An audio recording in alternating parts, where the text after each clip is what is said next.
Hello guys, welcome to फिल्मी कारवा। आज इस कारवा में हम बात करेंगे नेटफ्लिक्स की नई मूवी द एट्थ नाइट पर। इस मूवी के लिए मैं एक बात कहना चाहूँगा। It's not your usual creepy horror story. Karma, belief and fate, इंसान की ज़िंदगी इन तीन पिलर्स पर टिकी है और इन तीनों को एक धागे में पिरोकर डायरेक्टर ने आपको द एट्थ नाइट के रूप में पेश किया है। ये एक साइकोलॉजिकल थ्रिलर है जिसे आप समझने की कोशिश तो करोगे, लेकिन उस कोशिश में कामयाब नहीं हो पाओगे, क्योंकि मूवी एंड में आकर बिल्कुल ही पलट जाएगी और आपकी सारी प्रेडिक्शंस धरी की धरी रह जाएगी। मूवी में आपको इंडियन टच देखने को मिलेगा, जैसे कि नरेशन संस्कृत लैंग्वेज में है और मूवी में ओम वर्ड की इंपॉर्टेंस भी दिखाई गई है।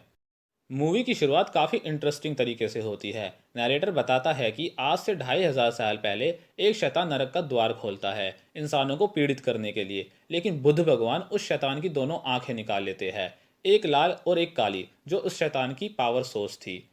बुद्धा उसकी एक आंख वेस्ट के एक डेजर्ट में और दूसरी आंख को ईस्ट में माउंटेन्स में छिपा देते हैं, ताकि वे फिर कभी ना मिल सके। लेकिन भविष्यवाणी के अनुसार एक समय आएगा जब लाल आंख एक इंसान की सहायता से आज़ाद हो जाएगी और वो 7 दिन में 7 इंसानों से होकर एट्थ नाइट को काली आंख से मिलकर अपने वास्तविक रूप में आएगी और फिर एक बार नरक का द्वार खोल देगी। मूवी में बिली फैक्टर की काफ़ी इंपॉर्टेंस है। एक तरफ ऐसा प्रोफेसर है जिसे इस कहानी पर अटूट विश्वास है, लेकिन कोई उस पर यकीन नहीं करता।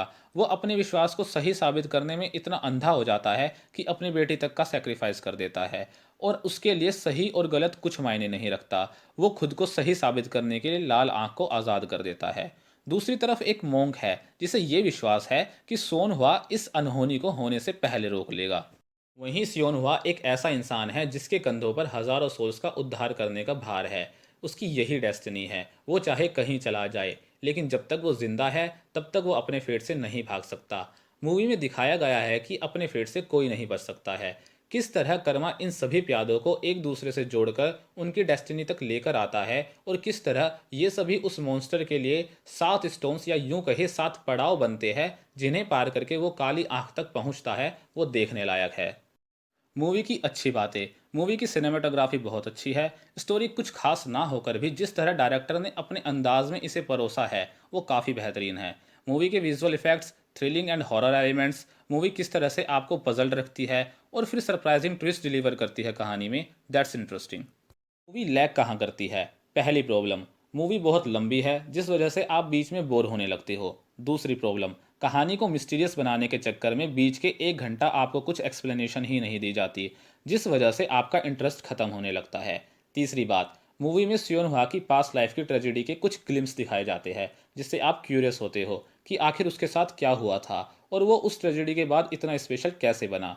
मूवी जहां स्लो हुई, अगर उस जगह सियोन हुआ का पास दिखाया जाता तो मूवी और इंटरेस्टिंग हो सकती थी। बट राइटर और डायरेक्टर ने स्टोरी को किसी एक इंडिविजुअल पर फोकस ना करके मेन थीम पर ही फोकस बनाए रखना चाहा। आपको मूवी स्टार्टिंग में पेस पकड़ती दिखेगी, बट करीब आधे घंटे बाद वो स्लो हो जाती है। लेकिन अगर आप पेशेंस रखते हुए इसे देखते हो तो धीरे धीरे आपको सब समझ आने लगता है और लास्ट के आधे घंटे में स्टोरी में जो ट्विस्ट आता है वो आपके पेशेंस रखने का रिवॉर्ड भी देकर जाता है। मूवी की एंडिंग काफ़ी सेटिस्फाइंग है और एंड में मूवी दोनों आंखें क्या रिप्रेजेंट करती है उसकी एक्सप्लेनेशन देते हुए एक मैसेज के साथ एंड हो जाती है।